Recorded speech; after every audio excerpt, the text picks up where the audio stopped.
sot masën e sigurisë arrest në burg për 32 vjeçarin, nga ajo që mësuam gjatë seancës ka kërkuar falje, megjithatë kjo është një gjë shumë e rëndë. Sapo e njohur me vendimin?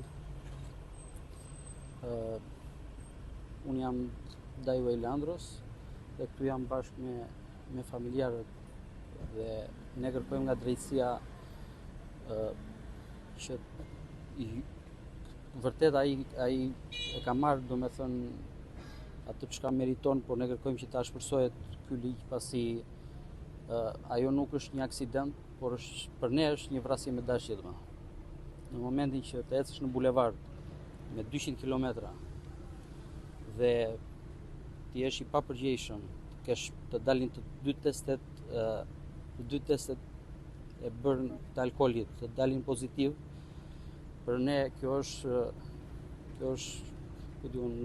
nuk ka fjalë, nuk e përshkruajmë dot, nuk arrim dot ta besojmë domethënë të gjithë këtë që na ka ndodhur. Kërkojmë që ta shpërsohet ligji dhe të mos ngelet me burg apo me shkelje të qarkullimit, se kjo nuk është shkelje e qarkullimit rrugor. Për ne është vrasje me dashje. Faleminderit dhe juve që